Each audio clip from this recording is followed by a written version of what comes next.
Hello friends, मैं सतनाम सिंह आप सभी का स्वागत करता हूं द जीएस फाउंडर पर।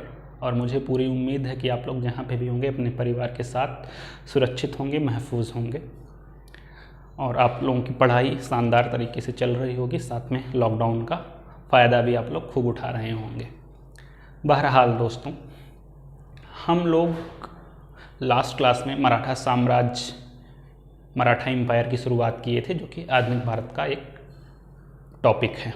और मैंने बताया था कि इसको हम लोग कई पार्ट में कवर करने वाले हैं। और मैंने जो है कि 1665 तक यानी पुरंदर की संधि तक चीज़ों को कवर करवा दिया था, जिसमें मैंने ये बताया था कि जय सिंह और शिवाजी के बीच में जो संधि होती है उसी को पुरंदर की संधि के नाम से जाना जाता है। आगे एक दो और संधि होंगी, एक संधि और है जिसको पुरंदर की संधि के नाम से जाना जाता है, लेकिन वो उतनी ज़्यादा इम्पॉर्टेंट नहीं है जितनी इम्पॉर्टेंट 1665 वाली पुरंदर की संधि है। अब जो ये पुरंदर की संधि थी, यह जय सिंह और शिवाजी के बीच में हुई थी। जय सिंह जो कि कछवाहा राजा थे, राजपूत थे और औरंगजेब के दरबार में कार्यरत थे। जब अफजल खां, शाइस्ता खां जैसे लोग शिवाजी को नहीं संभाल पाए तो जो है कि औरंगजेब ने दक्षिण भारत के स्तर पे जय सिंह को जो है तैनात किया। और उसी क्रम में जो है कि जय सिंह ने शिवाजी को संधि करने के लिए मजबूर कर दिया। अब क्या था, संधि हो चुकी थी। अब शिवाजी को कहाँ जाना था? आगरा आना था चीज़ों को देखने के लिए। अब क्या होगा, शिवाजी 12 मई 1666 को अपने पुत्र संभाजी के साथ पहुँच जाएंगे आगरा। अब देखिए यहाँ पे यानी मराठा जो एम्पायर था, इसमें 2 से 3 संभाजी हुए हैं। पहले संभाजी जो थे वह शिवाजी के भाई जी थे, बड़े भैया थे, जिनकी जो है कि मृत्यु पॉलीगर के युद्ध में हुई थी। दूसरे जो संभाजी हैं वह शिवाजी के पुत्र हैं, यानी सई बाई से जो जन्मे हैं शिवाजी के पुत्र हैं। तो कंफ्यूज नहीं होना है, मैंने इसी वजह से बता दिया है। तो 12 मई 1666 को शिवाजी अपने पुत्र संभाजी के साथ पहुंचेंगे आगरा। और वहां पे जय सिंह के जो पुत्र होते हैं मान सिंह, उनको शिवाजी का संरक्षक नियुक्त किया जाएगा। एज ए गार्डियन कहिए या बॉडीगार्ड कहिए, उनको नियुक्त किया जाएगा। किसको? मान सिंह को। इतना सब जब हो जाएगा तो शिवाजी को जब राज दरबार में बुलाया जाता है औरंगजेब के सामने, तो वहाँ पे ऑलरेडी कई कतारें लगी हुई होती हैं, ठीक है, जिसमें बहुत छोटे बड़े कई मनसबदार होते हैं। उन्हीं मनसबदारों की लाइन में शिवाजी को भी खड़ा कर दिया जाता है। जब उनको वहाँ पे खड़ा किया जाता है तो उनको बहुत ज़्यादा डिसरिस्पेक्ट फील होती है। उनको लगता है कि मैं दक्षिण भारत का इतना बड़ा राजा हूँ, वहाँ पे मेरी इतनी चलती है और यहाँ पे मुझे एक नॉर्मल लोगों के साथ खड़ा कर दिया गया है। इससे बहुत ज़्यादा आहत हो जाते हैं और वहीं पर जो है औरंगजेब के दरबार में ही जो है कि उसकी अवहेलना करने लगते हैं, उसको बुरा भला कह देते हैं। और जब इतना हो जाता है तो औरंगजेब तुरंत ऑर्डर देता है कि इनको बंदी बना लो, और शिवाजी को बंदी बना लिया जाता है और बंदी बना करके कारागार में डाल दिया जाता है। अब यह घटना है मई की। अब जुलाई के आसपास में क्या होगा कि उनकी तबीयत थोड़ी सी बिगड़ेगी, और जब तबीयत बिगड़ेगी तो उनसे मिलने के लिए कुछ लोग आते हैं। उन्हीं कुछ लोग में एक व्यक्ति होगा जिसका नाम होता है हीरोजी फरजंद। हीरोजी फरजंद जो है वह शिवाजी का हमशक्ल है, यानी हूबहू शिवाजी जैसा ही दिखता है। और क्या करेगा, अपने साथ कुछ सर सामान भी लेके आया होता है, भेंट स्वरूप कुछ चीज़ें लेके आया होता है।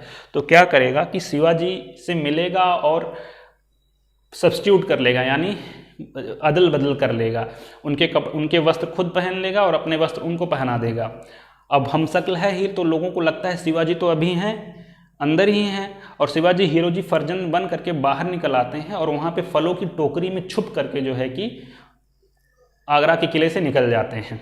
अब निकल जाते हैं तो 18 अगस्त 1666 को चलते चलाते कहाँ पहुँचेंगे? रायगढ़ पहुँचेंगे। 1 महीने का समय या 15 से 20 दिन का समय जो भी कहिए लगता है रायगढ़ पहुँचने में।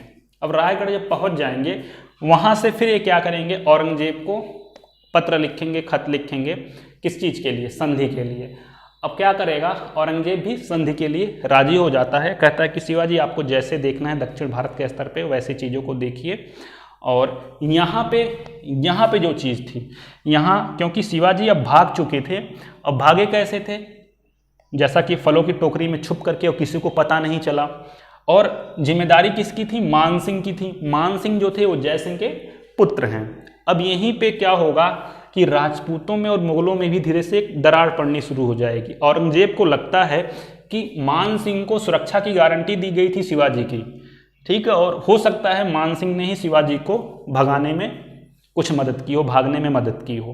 तो यहीं से अब औरंगजेब में और राजपूतों के बीच में भी दरार पड़नी शुरू हो जाती है, जो अकबर और जहांगीर और शाहजहां तक के टाइम तक काफ़ी ठीक तरीके से चल रहा था, अच्छी तरीके से काम हो रहा था। अब क्या होगा, औरंगजेब भी संधि के लिए राजी हो जाएगा और संधि में क्या करेगा कि शिवाजी को राजा की उपाधि प्रदान करेगा, दक्षिण भारत के राजा बना देगा उनको। इसके साथ साथ बीजापुर और गोलकुंडा से चौथ एक प्रकार का कर है जो कि मराठा साम्राज्य के अंतर्गत वसूला जाता था। एक था चौथ और दूसरा था सरदेशमुखी। चौथ और सरदेशमुखी। जब ये हम लोग देखेंगे राजस्व व्यवस्था, प्रशासन कैसे था, अष्टप्रधान जो था शिवाजी का प्रशासन चलाने के लिए जो व्यवस्था बनाई गई थी, अष्टप्रधान और राजस्व व्यवस्था, इन दोनों को मैं तब चीज़ों को समझाऊंगा।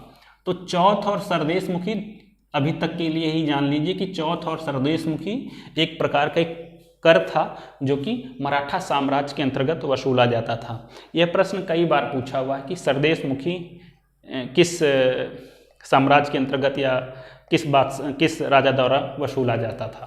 तो किसके द्वारा? मराठा साम्राज्य के अंतर्गत शिवाजी के द्वारा वसूला जाता था। अब इतना चीज़ें हो गई।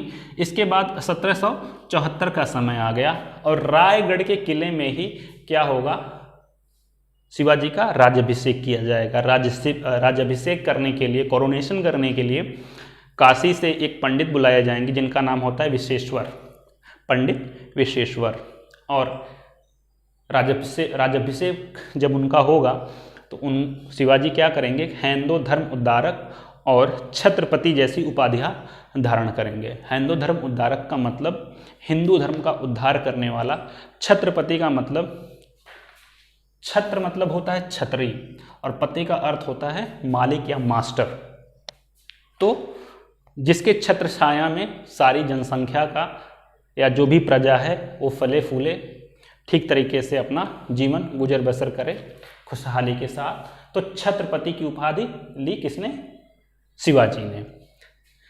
साथ में इन्होंने दूसरा विवाह भी किया जोयराबाई के साथ। जोयराबाई, दूसरा विवाह जोयराबाई के साथ किया था इन्होंने। इनकी टोटल 7 पत्नियां थीं, जिसमें से जहाँ तक मुझे पता है पहली थी सहीबाई, दूसरी थी जोयराबाई और तीसरी थी पुतलीबाई। पुतलीबाई जो थी, शिवाजी की जब मृत्यु होती है तो ये उन्हीं के साथ सती हो जाती हैं पुतलीबाई। तो टोटल 7 पत्नियां थीं जिसमें जोयराबाई दूसरी थी। अब क्या होता है कि इतना सब कुछ हो जाने के बाद जून का ही महीना होता है, 4 जून 1774 के आसपास इनका कोरोनेशन या राज्याभिषेक होता है। और 17 से 18 जून तक आते आते इनकी माताजी यानी शिवाजी की माताजी का देहांत हो जाता है। माताजी कौन थी उनकी? जीजाबाई। जब ऐसा उनका देहांत हो जाता है तो वो जो राज्याभिषेक होता है इसको फिर से करवाएंगे, ठीक, एक बार फिर से राज्याभिषेक अपना करवाएंगे। साथ में क्या होगा, ऐसे ही धीरे धीरे समय पास होता है और 1678 का समय आ जाता है। इस बीच में एक और 1676 के आसपास एक और ये सूरत की लूट करते हैं जिसमें इनको तकरीबन 70 से 80 लाख रुपए का प्रॉफिट होता है। इसके साथ साथ कोई सोने की पालकी बनाया होता है, वो पालकी वह मुगल बादशाह औरंगजेब के लिए लेके जा रहा होता है और उसको लूट करके शिवाजी अपने पास लेकर के आ जाते हैं। 1678 का जो अभियान होता है, कर्नाटक का अभियान, यह शिवाजी का आखिरी अभियान होता है, यानी इनके जीवन का आखिरी अभियान होता है जिसमें इन्होंने जिंजी के किले को फतह किया था, यानी जिंजी के किले को जीता था। इसी बीच में इनका स्वास्थ्य थोड़ा सा खराब हो जाता है और इनका जो बच्चा होता है, इनका जो बेटा होता है संभाजी, ये खुद अपने पिता के साथ थोड़ा सा मतलब मनमुटाव होने के कारण घर छोड़ करके जो दक्कन के जो नवाब होते हैं उनसे जा करके मिल जाता है। कौन? संभाजी अपनी पत्नी येसुबाई के साथ चला जाएगा, दक्कन के नवाब के साथ मिल जाएगा। जिससे शिवाजी बहुत ज़्यादा आहत हो जाते हैं और 1680 तक आते आते उनकी मृत्यु हो जाती है। 1680 तक आती आती उनकी मृत्यु हो जाती है। और उनकी मृत्यु के समय जैसा कि मैंने बताया था, पुतली बाई क्या करती हैं, उनकी जो पत्नी होती हैं वो सती हो जाती हैं उन्हीं के साथ, और उनका सारा अंतिम संस्कार उनका पुत्र राजा राम करते हैं। राजा राम जिनकी माताजी जोयरा बाई हैं। मैं यहाँ पे लिख देता हूँ, एक थी सई बाई और एक है जोयरा बाई। सई बाई से कौन है? सई बाई से थे संभाजी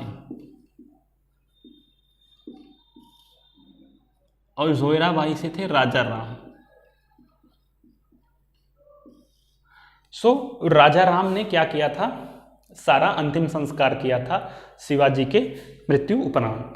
फ्रेंड्स, यह था सेकेंड पार्ट जिसमें हम लोगों ने शिवाजी के आगरा आगमन से लेकर के उनकी 1680 में जो उनका देहांत होता है यहाँ तक चीज़ों को देख लिया।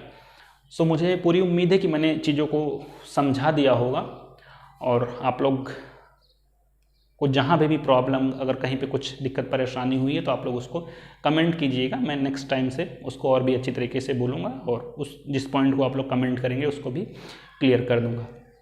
साथ में दोस्तों, मेरे कुछ फ्रेंड हैं जो कि यूपीएससी के बारे में पूछना चाहते हैं कि कैसे पेपर की तैयारी करें, कैसे पेपर होता है। मेरे कुछ पर्सनल फ्रेंड थे, फ़ोन आया था, तो मैं एक वीडियो उस पर भी बनाऊँगा कि यूपीएससी है क्या, कैसे होता है, इसका पैटर्न कैसा है और किसको तैयारी करनी चाहिए, किसको तैयारी नहीं करनी चाहिए। इन सारी चीज़ों पे मैं नेक्स्ट वीडियो लेकर के आऊँगा। साथ में जो टॉपिक से रिलेटेड जो वीडियो हैं इसको मैं भी लगातार इसको लेकर के आता रहूँगा। वीडियो, मुझे पूरी उम्मीद है कि आप लोगों को यह वीडियो समझ में आई होगी। तो मिलते हैं नेक्स्ट वीडियो में, तब तक के लिए जय हिंद, जय भारत। और चैनल को सब्सक्राइब कीजिए, वीडियो को लाइक और शेयर कीजिए। Thank you.